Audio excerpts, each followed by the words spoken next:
पाऊस पडतोय ना, तर मी म्हणाले स्वागत करते मनालीच फूड कोर्टमध्ये. आणि आज आपण मस्त कुरकुरीत अशी पालक वडी कशी बनवायची ते बघणार आहोत. तर ही वडी दिसते अळूवडीसारखी, पण ही अळूवडी नाही. तर ही कशी बनवायची ते बघूयात. वळूयात आपल्या किचनकडे. मी घेतलेला आहे 1.5 कप बेसन, अर्धा कप तांदळाचं पीठ, एक मोठा चमचा घरगुती मसाला आणि तितकाच मी गरम मसाला घेतलेला आहे, कारण याची चव खूप छान लागते या वडीमध्ये. अर्धा चमचा हळद, चवीपुरतं मीठ घेतलेलं आहे. आता काय करायचं तर सगळ्यात अगोदर आपल्याला हे जे वाटण आहे कांदा खोबऱ्याचं ते घ्यायचं आहे. तर एक कांदा आणि 1 कपभर ओलं खोबरं किंवा सुकं खोबरं भाजून घेतलेलं आहे आणि त्याचीही मी पेस्ट बनवून घेतलेली आहे. आता याच्यामध्ये आपल्याला हे जे बाकीचे जे सुके जिन्नस आहेत ते घालायचे आहेत. तर इथे मी घातलेलं आहे बेसन, तांदळाचं पीठ, त्याचबरोबर हा मसाला आहे, घरगुती मसाला आहे आणि हा गरम मसाला आहे. तर गरम मसाला तुम्ही गरम मसाला, काळा मसाला, जो कोणता मसाला असेल जो खड्या मसाल्यांपासून बनवलेला असेल तो इथे वापरा. त्याचबरोबर इथे आहे हळद आणि चवीपुरतं मीठ घालायचं आहे. आता हे जे सगळे जिन्नस आहेत ते मिक्स करून घ्यायचे.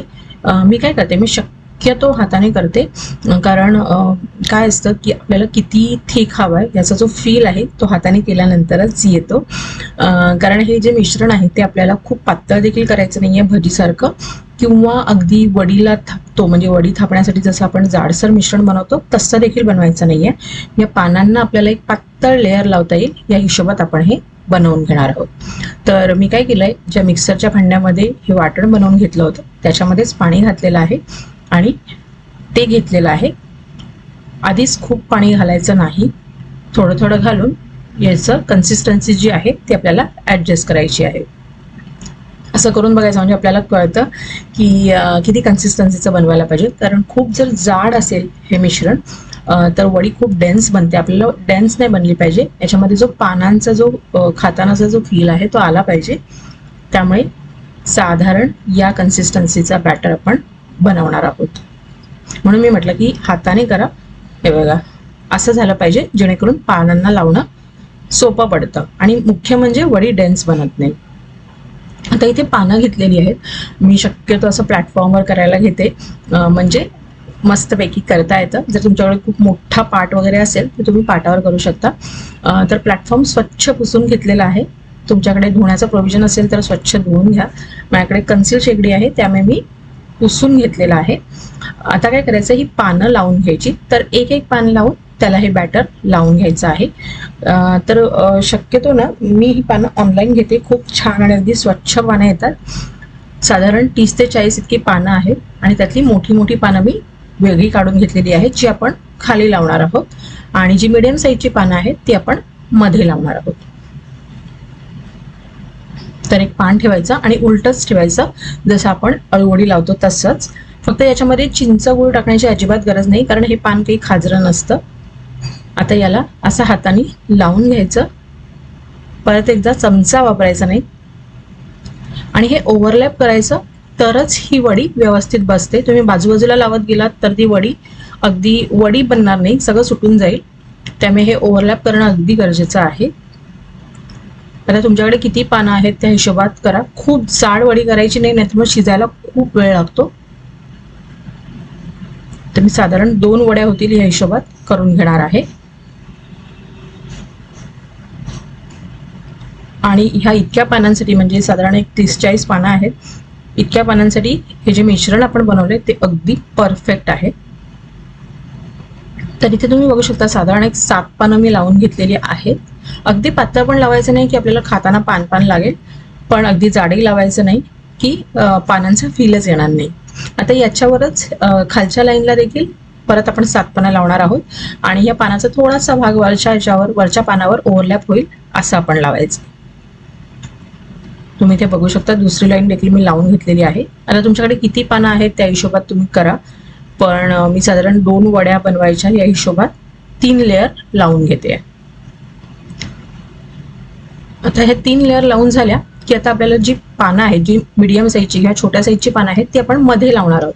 साईडला लावायची नाहीये, कारण साईडची जी म्हणजे ह्याच्या ज्या एजेस आहेत त्या आपण ओव्हरलॅप करणार आहोत आतल्या साईडला. त्यामुळे तिथे जरा जास्त जाड होऊ शकतं आणि मध्ये पोकळ होतं, त्यामुळे ते होऊ नये म्हणून आपण मध्ये पानं लावून घेणार आहोत फक्त. आता एकदा खालची बाजू लावून झाली की मग तुम्ही सगळी पानं लावून घेऊ शकता आणि एकमार्गी हे जे मिश्रण आहे ते लावू शकता. बेसिकली ही पानं चिकटणं फार गरजेचं आहे. आणि खरंच विश्वास ठेवा की ही वडी इतकी छान लागते, म्हणजे दिसायला तर अगदीच अळूवडीसारखी, आणि ज्यांना पालक आवडत नाही त्यांना देखील ही वडी आवडेल, इतकी छान लागते. फक्त हे वाटण बनवूनच करा. काही जण फक्त बेसन देखील वापरतात वडीसाठी, वाटण वगैरे बनवत नाही, पण मग तितकी ती चव येत नाही त्याला. आता ह्या ज्या एजेस आहेत त्या आपण आतल्या बाजूने फोल्ड करून घेणार आहोत चारी साईडने, आणि याला देखील हे मिश्रण लावायचं म्हणजे त्या एजेस देखील व्यवस्थित चिकटतात. असं एजेसला लावून घेऊया आपण मिश्रण. प्लॅटफॉर्म खराब होतो पण त्याची काळजी करायची नाही, नंतर आपण तो व्यवस्थित पटकन पुसून घेऊया. पण मला असं बरं वाटतं कारण थोडी ऐसपैस जागा मिळते करायला, आणि प्लॅटफॉर्मवर खूप गोष्टी असतील तर करायचा कंटाळा येतो, पण माझ्याकडे तसं काही नाहीये. आता सगळ्या बाजूला हे जे मिश्रण लावून झालं की आपण याला फोल्ड करणार आहोत.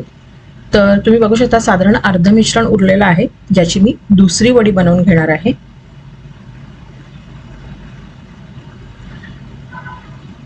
तर ही वडी आपली सेट आहे. सेट आहे इन द सेन्स आपण सगळी लावून घेतलेली आहे. इथे मी धागा घेतलेला आहे, जाड धागा घ्यायचा आणि स्वच्छ धुवून घ्यायचा. आता ही वडी आहे ती फोल्ड करूया, रोल बनवून घ्यायचा याचा आपण मस्त. आणि ही वडी जी आहे ती आपण आता बांधून घेणार आहोत, जेणेकरून पानं वाफवल्यानंतर सुटणार नाहीत. सो सगळ्या बाजूने गोल फिरवून फिरवून एकदा वरपर्यंत जायचं आणि मग परत त्या रोलला बांधून घ्यायचं. थोडंसं खेचून बांधायचं म्हणजे वडी आत पोकळ राहत नाही, थोडी दाबली जाते आणि मग पानं चिकटतात. कारण जेव्हा आपण वाफवतो ना तेव्हा ती थोडीशी फुगायला लागते, म्हणून हे व्यवस्थित असं बांधून घ्यायचं. जर ह्या एजेस बाहेर येत असतील, त्यातलं जे मिश्रण आहे ते बाहेर येत असेल तर ते आतल्या बाजूला थोडंसं भरून घ्यायचं. आणि हा धागा अगदीच घट्ट बांधला पाहिजे असं काही नाही, पण कुठल्या तरी धाग्यामध्ये हा अडकवून टाकायचा. तर इथे एक वडी मी बनवून घेतलेली आहे. याच पद्धतीने या पानांची दुसरी वडी देखील मी बनवून घेते. तर इथे तुम्ही बघू शकता 2 वड्या बनलेल्या आहेत, एक छोटी आहे एक मोठी आहे. आता माझ्याकडे अशी इडली पात्रातली ही चाळण आहे जी वडी वाफवण्यासाठी किंवा ढोकळा बनवण्यासाठी मी वापरते. याच्यामध्ये तेलाने आपण हिला ग्रीस करून घेऊया म्हणजे ही वडी चिकटणार नाही. आता याच्यामध्ये या वड्या ठेवायच्या, थोडंसं फोल्ड केलं तरी काहीच हरकत नाही.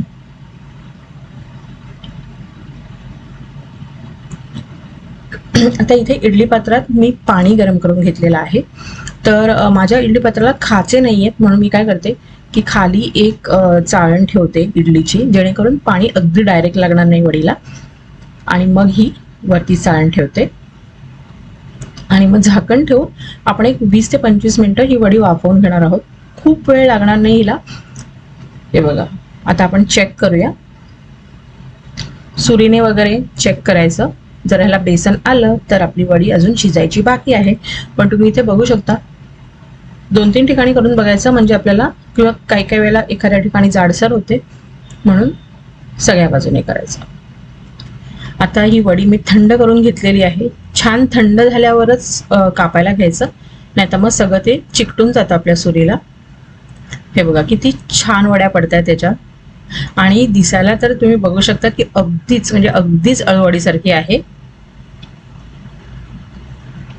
मस्त. आता ह्या सगळ्या वड्या आपण पाडून घेऊया. तर इथे एक वडी मी कापून घेतलेली आहे, अगदी अळूवडीसारखी दिसते. आणि इथे तेल गरम करून घेतलेलं आहे. तेल व्यवस्थित गरम करून घ्यायचं आणि मगच वडी तळायला घालायची, कच्च्या तेलात घालायची नाही.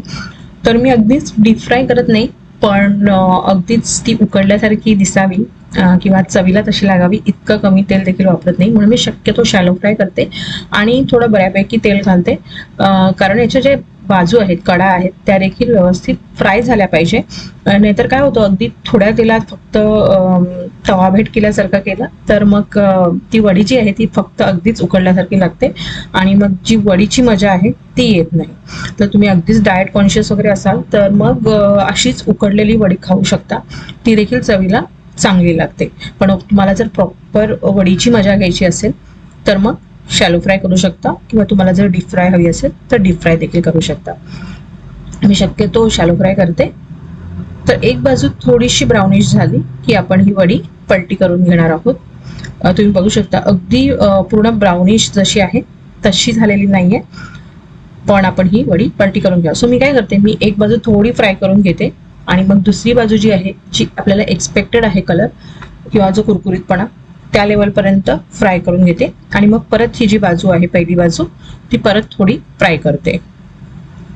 खूप वेळ आलटीपलटी करत बसायची गरज नाहीये, त्यामुळे वडी देखील तुटू शकते. बघा अगदी कमी तेल नाहीये आणि असंही नाहीये की खूप तेलात तळली आहे. आणि साईज देखील खूप जास्त जाड ठेवायची नाही, नाहीतर मग तेलही जास्त लागतं, शिजायलाही खूप वेळ लागतो आणि तो कुरकुरीतपणा येत नाही. पण अगदीच पातळ पातळ कापून मग त्या वडीची मजा येत नाही. त्यामुळे साधारण मी ह्या थिकनेसची वडी बनवते. आता बघा ही जी वरची बाजू आहे ती छान ब्राउनिश झालेली आहे आणि आय एम शुअर कुरकुरीत देखील झालेली आहे. तर या लेवलला मी पलटी करते आणि आता ही जी पहिली बाजू आहे ती आपण छान अशी ब्राउनिश करून घेणार आहोत. कारण वडी ना जर कुरकुरीत नसेल ना तर तिला खायला अजिबात मजा येत नाही. फक्त वडी खाल्ल्यासारखी पण तिला मजा येत नाही खायला. त्यामुळे छान कुरकुरीत झालीच पाहिजे. त्यामुळे मी जे पिठांचं प्रमाण सांगितलं ना ते अगदी परफेक्ट आहे. तुम्ही माझ्या बाकीच्या रेसिपी देखील बघा. जसं मी पालक वडी दुसऱ्या वेगळ्या पद्धतीने देखील दाखवलेली आहे, त्याचबरोबर मेथीची वडी आहे, अळूवडी आहे, कोथिंबीर वडी आहे आणि या 4-5 प्रकारच्या वड्यांचे वेगवेगळे प्रकार आहेत. तर ते जाऊन नक्की चेक करा. आणि बघा इथे वडी बनवून तयार आहे. दिसायला तर 100% ही अळूवडीसारखी दिसते, फील टेक्स्चर अगदी सेम तसं आहे, पण ही अळूवडीची नाही आहे, अळूची वडी नाही आहे. तर आयर्न रिच अशी ही वडी आहे. तुम्हाला जर ऑइली नसेल खायचं तर अशीच उकडून खाऊ शकता. पालक डायरेक्ट खायचा कंटाळा येत असेल तर अशी स्टीम करून हाही एक चांगला ऑप्शन आहे की ज्यामुळे आयर्न पोटात जाईल, ज्यांना पालकाची भाजी वगैरे खायला आवडत नसेल त्यांच्यासाठी. किंवा असंच फ्राय करून आवडत असेल तर या पद्धतीने तुम्ही फ्राय करून देखील खाऊ शकता, खूप छान लागते. तर सध्या पाऊसही आहे, थोडा जास्त फरकाने सगळीकडे पाऊस पडतोय. त्याचबरोबर आता श्रावण महिना देखील येईल आणि श्रावण महिन्यात बऱ्यापैकी आपण काही ना काहीतरी भज्या वड्या असं काहीतरी करत असतो. तर यावेळेस या पद्धतीने एक वेगळ्या प्रकारची वडी नक्की ट्राय करून बघा आणि कशी झाली याचा अभिप्राय मला अजिबात कळायला विसरू नका. पुन्हा भेटूया अशाच एका छानशा रेसिपी सहित. तोपर्यंत ही वडी नक्की बनवून बघा अँड स्टे ट्यून. थँक्यू.